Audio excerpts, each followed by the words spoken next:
അതിലെ കൃതയുഗത്തില് തപസ് ചെയ്തുകൊണ്ടായിരുന്നു ഭഗവാനെ പ്രാപിച്ചിരുന്നത്. ത്രേതായുഗത്തിലെ യജ്ഞങ്ങൾ ചെയ്തുകൊണ്ടായിരുന്നു.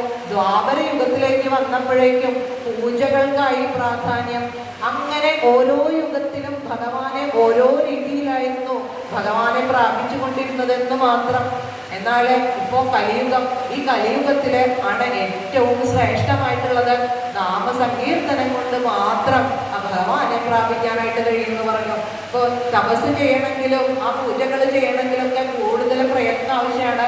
ഇവിടെ നാമസങ്കീർത്തനത്തിന് ഒരു പ്രയാസവും ഇല്ല. നമുക്ക് എപ്പോൾ വേണമെങ്കിലും ആ ഭഗവാന്റെ തിരുനാമങ്ങൾ ഇങ്ങനെ ഉരുവിടാം. അങ്ങനെ ആ ഭഗവാനിലേക്ക് എത്താനും സാധിക്കുമെന്ന് ഇങ്ങനെ പറഞ്ഞു കൊടുത്തു.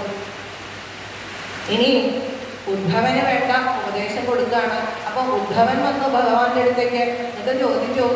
അപ്പൊ ഭഗവാൻ പറയാണ്, ഞാൻ സ്വർഗാരോഹണമൊക്കെ ചെയ്യാനുള്ള സമയമായി, ഇവിടെ ആ ഭൂമിയിലേക്ക് വന്നിട്ടുള്ള ആ കർമ്മങ്ങളൊക്കെ പൂർത്തിയായി കഴിഞ്ഞു ഇങ്ങനെ ഉദ്ധവരോട് പറയും. അപ്പൊ ഉദ്ധവരോട് ആ ബദരിയിലേക്ക് യാത്ര ചെയ്തുകൊള്ളാൻ പറയും. അപ്പൊ ഉദ്ധവര് കുറച്ച് കാര്യങ്ങൾ അറിയാനായിട്ട് ആ ഭഗവാനോട് ഇങ്ങനെ ചോദിച്ചുകൊണ്ടിരിക്കുകയാണ്.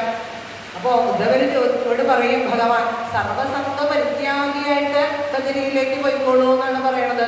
അപ്പോൾ ഉദ്ധവര് ചോദിക്കും, എങ്ങനെയാണ് ഈ കുടുംബവും ആ ലൗകം പ്രാരാബ്ധമൊക്കെ വിട്ടിട്ട് സർവസംഗ പരിത്യാഗിയായിട്ട് പോകാനായിട്ട് സാധിക്കാം ഒരു മനുഷ്യന് എന്നിങ്ങനെ ചോദിച്ചു. അപ്പോൾ ഭഗവാൻ ഒരു കഥ പറഞ്ഞു കൊടുക്കുകയാണ്. യദുവും ആ ദത്താത്രേയ മഹർഷിയും തമ്മിലുണ്ടായ സംവാദം പറഞ്ഞു കൊടുക്കുകയാണ്. യദു മഹാരാജാവ് ദത്താത്രേയ മഹർഷിയെ കണ്ടു ഒരിക്കല്. അപ്പോ യദു മഹാരാജാവ് രാജാവായിട്ട് കൂടിയിട്ടും അദ്ദേഹത്തിന് ധാരാളം ദുഃഖങ്ങളുണ്ട്. അപ്പൊ ദത്താത്രേയ മഹർഷിയാണെങ്കിൽ വളരെ സന്തോഷവാനായിട്ട് കാണപ്പെട്ടു. അപ്പൊ ചോദിക്കുകയാണ്, അങ്ങ് എങ്ങനെയാണ് ഇത്ര സന്തോഷവാനായിട്ടിരിക്കുന്നത്, അതിന്റെ കാര്യം എന്താണെന്ന് ഇങ്ങനെ ചോദിക്കും. അപ്പോ ആ ദത്താത്രേയൻ പറഞ്ഞു, ഈ ഭൂമിയിൽ നമ്മൾ ചുറ്റും നോക്കുമ്പോൾ ധാരാളമായിട്ടുള്ള ഗുരുക്കന്മാരെ നമുക്ക് കിട്ടും. നമ്മൾ ശ്രദ്ധിച്ച് നോക്കിക്കഴിഞ്ഞാൽ അവരെയൊക്കെ ഗുരുക്കന്മാരായിട്ട് സ്വീകരിക്കാൻ പറ്റും നമുക്ക്. അവരിൽ നിന്ന് ആരെയൊക്കെ പോലെ ആവണം, ആരെയൊക്കെ പോലെ ആവരുത് എന്ന് നമുക്ക് പഠിക്കാനായിട്ട് സാധിക്കും എന്നിങ്ങനെ പറഞ്ഞു കൊടുത്തു.